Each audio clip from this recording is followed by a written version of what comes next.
কোটা আন্দোলনে ছাত্রদের সমর্থনে লাল রঙে সয়লাভ হয়েছে তারকাদের ফেসবুক প্রোফাইল।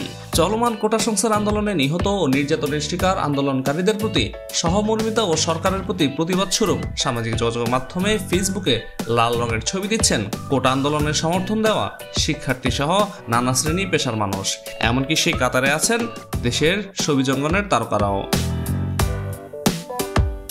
গত 30 জুলাই সকাল থেকেই ফেসবুকে বিভিন্ন জনের প্রোফাইল এবং গ্রুপ ও পেজ ঘুরে এমন চিত্রই দেখা গিয়েছে।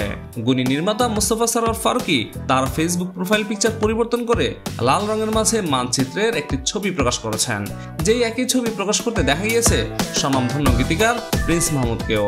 অভিনেত্রী অপি করিম তার ফেসবুক প্রোফাইলে লাল রঙের ছবি প্রকাশ করে লিখেছেন, শুধু কোটা নয়, গোটা দেশের সংস্কার প্রয়োজন।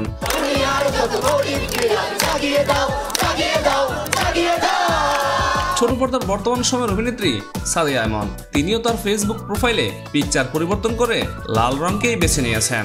মহানগর ওয়েব সিরিজ খ্যাত নির্মাতা আশফাক নিপুণ তিনিও তার ফেসবুক প্রোফাইলে পরিবর্তন এনেছেন। ন্যায় বিচার বিলম্বিত, ন্যায় বিচার অস্বীকার করা ক্যাপশনে লাল রঙের একটি ছবিও প্রকাশ করেছেন। জনপ্রিয় নির্মাতা অমিতাভ রেজা চৌধুরী তার ফেসবুক প্রোফাইল পরিবর্তন করেছেন। ক্যাপশনে ছড়িয়ে দিয়েছেন, ফুলগুলো সব লাল হলো কেন। অনলাইন শিক্ষাদান প্রতিষ্ঠান 10 মিনিট স্কুলের প্রতিষ্ঠাতা আয়মান সাদিক এবং একই প্রতিষ্ঠানের ইংরেজি শিক্ষিকা মুনজেরিন শহীদ তার ফেসবুক প্রোফাইলে লাল রঙের ছবি দিয়েছেন। এছাড়াও আরও আছেন নির্মাতা কামাল আহমেদ সাইমন, বিপাশা হায়াত, প্রযোজক সারা আফরিন, রেদওয়ান রানী, মোহাম্মদ মোস্তফা কামাল রাজ, জাকিয়া বারি মম, মোস্তফা মনোয়ার, চিত্রনায়ক নীরব, নায়িকা বিপাশা কবির, সোহেল রানা, শাহনাজ সুমি, সুনেরা বিনতে কামাল সহ আরও অনেকে।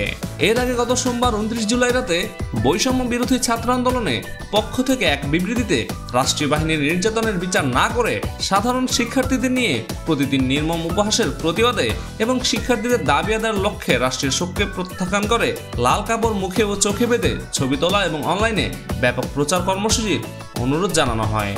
আর সেটাকেই সাড়া দিতে দেখা গিয়েছে দেশের সব শ্রেণী পেশার মানুষদেরকে।